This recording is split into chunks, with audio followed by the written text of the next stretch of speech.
Marwari media आप देख रहे हैं। आज है 5 अप्रैल 2025 शनिवार का दिन। हिंदू तिथि चैत्र माह की अष्टमी है। नजर डालेंगे आज की बड़ी खबरों पर। शुरुआत करेंगे देश की बड़ी खबर के साथ। बड़ी खबर, वक्फ संशोधन बिल गुरुवार देर रात को 12 घंटे से ज्यादा लंबी चर्चा के बाद राज्यसभा में भी पास हो गया। बिल के पक्ष में 128 और विरोध में 95 वोट पड़े। इससे पहले बुधवार को लोकसभा में यह बिल 12 घंटे की चर्चा के बाद पास हुआ था। अब यह बिल राष्ट्रपति के पास जाएगा। उनकी स्वीकृति मिलने के बाद यह कानून बन जाएगा। प्रधानमंत्री मोदी ने वक्फ संशोधन बिल के पास होने को एक बड़ा सुधार बताया। उन्होंने शुक्रवार सुबह एक्स पर लिखा कि यह कानून ट्रांसपेरेंसी बढ़ाएगा और गरीब पसमानदा मुस्लिमों के अधिकारों की रक्षा करेगा। पीएम बोले, वक्फ संपत्तियों में सालों से गड़बड़ी हो रही थी, जिससे खास तौर पर मुस्लिम महिलाओं और गरीबों को नुकसान हुआ था। यह नया कानून इस समस्या को दूर करेगा। आगे बढ़ेंगे देश की एक और बड़ी खबर। सुप्रीम कोर्ट ने शुक्रवार को 13 साल से कम उम्र के बच्चों के लिए सोशल मीडिया के इस्तेमाल पर कानूनी प्रतिबंध लगाने की मांग वाली याचिका पर सुनवाई से साफ इनकार कर दिया है। जस्टिस BR गवई और जस्टिस ऑगस्टिन जॉर्ज मसीह की पीठ ने कहा कि यह नीतिगत मामला है। आप संसद में कानून बनाने के लिए कहे, यह हमारे दायरे से बाहर है। वैसे आपको बता दूं, कई देशों में सोशल मीडिया बच्चों के लिए बैन है। ऑस्ट्रेलिया ने 16 साल से कम उम्र के बच्चों के लिए सोशल मीडिया को पूरी तरह से बैन कर दिया है। यानी कि ऑस्ट्रेलिया ने 16 साल से कम उम्र के बच्चों को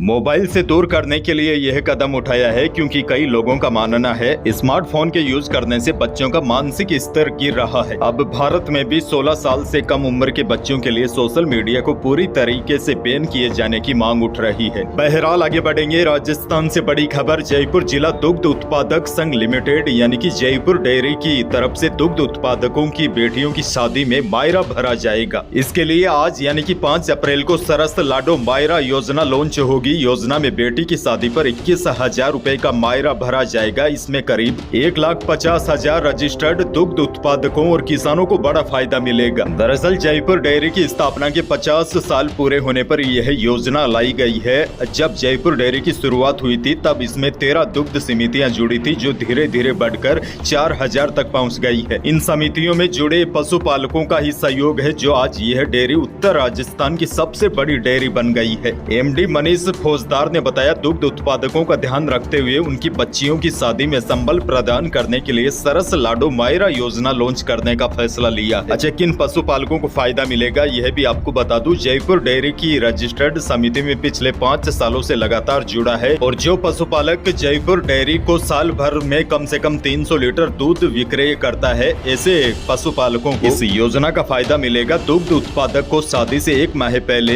जोन ऑफिस में आवेदन करना होगा। आगे बढ़ जाते हैं। दौसा से बड़ी खबर। दौसा में भगवान बिरसा मुंडा की मूर्ति को असामाजिक तत्वों ने तोड़ दिया। इसको लेकर लोगों ने हंगामा कर दिया। घटना स्थल पर लोगों ने जमकर नारेबाजी की और धरने पर बैठ गए। लोगों ने आरोपियों की जल्द ही गिरफ्तारी नहीं होने पर उग्र आंदोलन की चेतावनी दी है। हालात को देखते हुए मौके पर 3 थानों की पुलिस और RSC के जवानों को तैनात किया है। पुलिस ने अज्ञात व्यक्ति के खिलाफ मामला भी दर्ज किया है। घटना दौसा जिले के रामगढ़ पचवारा कस्बे में बस स्टैंड पर हुई। एक और बड़ी खबर। राजस्थान में अवैध खनन माफिया पर एक्शन के दौरान जब्त की गई बजरी और अन्य खनिज को 15 दिनों के अंदर नीलाम किया जाएगा। इसके साथ ही जब्त वाहनों को 21 अप्रैल तक कोर्ट से राज्यसात करवाने के बाद नीलाम कर दिया जाएगा। माइंस एवं पेट्रोलियम विभाग के प्रमुख सचिव T रविकांत ने शुक्रवार को अधिकारियों से वर्चुअल मीटिंग करते हुए यह जानकारी दी। बहरहाल आगे बढ़ेंगे। बड़ी खबर। नागौर सांसद हनुमान बेनीवाल ने लोकसभा के शून्यकाल में किसान क्रेडिट कार्ड योजना के अंतर्गत किसानों के साथ की जा रही लूट से जुड़े महत्वपूर्ण मामले को उठाया। सांसद ने कहा कि सरकार ने किसानों की आर्थिक सहायता के लिए किसान क्रेडिट कार्ड यानी कि KCC योजना शुरू की थी, लेकिन इस योजना का लाभ उठाने के बजाय कुछ भ्रष्ट बैंक अधिकारी और तहसील के कर्मचारी तथा अन्य लोग इसे किसानों से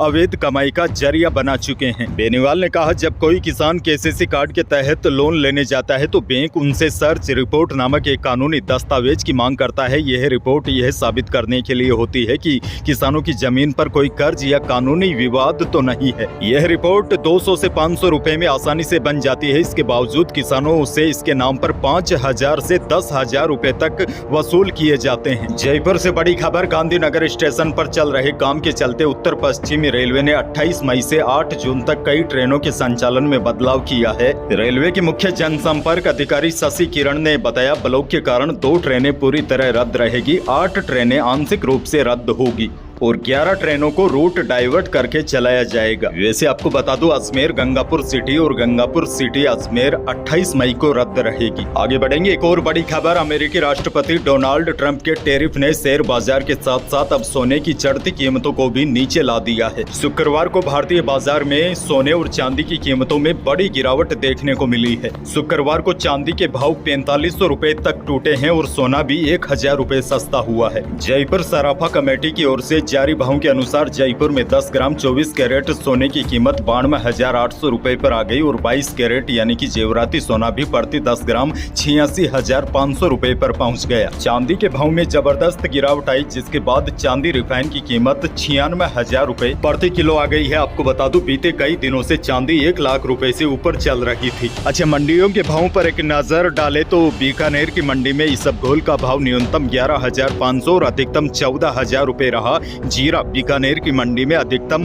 22,600 रुपए रहा। बीकानेर की मंडी में नॉर्मल सरसों का भाव 5100 से 5861 रुपए रहा और पीली सरसों का भाव अधिकतम 8300 रुपए रहा। वहीं मेड़ता मंडी की बात करें तो मेड़ता की मंडी में जीरे का भाव 18,100 से 23,500 रुपए रहा। इसबगोल मेड़ता में अधिकतम 13,300 रुपए बिकी और चने का भाव अधिकतम 5440 रुपए रहा। मेड़ता में मूंग का भाव अधिकतम 7850 रुपए रहा। अच्छा, यहाँ पर किसानों के लिए एक और बड़ी खबर है। धौलपुर के सरमथुरा थाना क्षेत्र के चंद्रावली गांव में थ्रेसर मशीन की चपेट में आने से एक 10 वर्षीय बालिका की मौत हो गई। मृतका बालिका थ्रेसिंग के बाद पल्ली से गेहूं को समेट रही थी। अचानक हवा के साथ पल्ली थ्रेसर की सॉफ्ट में फंस गई। पल्ली के साथ बालिका भी थ्रेसर मशीन की चपेट में आ गई। तो देखिए, अभी थ्रेसिंग वगैरह का कार्य चल रहा है। किसानों के लिए विशेष चेतावनी यह है, बच्चों को थ्रेसर से दूर रखें और ढीले ढाले वस्त्र पहन के थ्रेसिंग न करें। करौली जिले से बड़ी खबर। सपोटरा क्षेत्र में पैंथर के आने से ग्रामीणों में दहशत का माहौल बन गया। नारायणपुर टटवाड़ा सड़क मार्ग पर स्थित चौड़ा गांव के पास दुल्लीपुरा गांव में बीती रात एक पैंथर ने भेड़ों के झुंड पर हमला कर दिया। इस हमले में 17 भेड़ों की मौत हो गई और कई भेड़ें घायल बताई जा रही है। घटना की सूचना मिलते ही वन विभाग की टीम मौके पर पहुंची है और पैंथर के रेस्क्यू की तैयारियों में जुट गई है। आगे बढ़ जाते हैं, मौसम को लेकर बड़ी खबर। जयपुर मौसम विज्ञान केंद्र ने आज और कल राजस्थान में आसमान साफ रहने और तापमान में मामूली उतार चढ़ाव होने की संभावना जताई है। वैसे आज 6 अप्रैल को पश्चिमी राजस्थान के जैसलमेर बाड़मेर जिलों में हीटवेव चलने की आशंका जताते हुए इन जिलों के लिए येलो अलर्ट जारी किया है और कल 7 अप्रैल को भी जैसलमेर बाड़मेर के अलावा बीकानेर जोधपुर और भीलवाड़ा जिलों में हीटवेव यानी कि लू चलने का येलो अलर्ट जारी किया गया है। फिलहाल आने वाले दिनों में मौसम साफ रहेगा और तापमान बढ़ेंगे। यही थी आज की बड़ी और महत्वपूर्ण खबरें। वीडियो को लाइक करना बिल्कुल न भूलिए और चैनल पर नए हैं तो सब्सक्राइब जरूर कीजिए ताकि आप अपडेट रहे बड़ी और काम की खबरों से। धन्यवाद।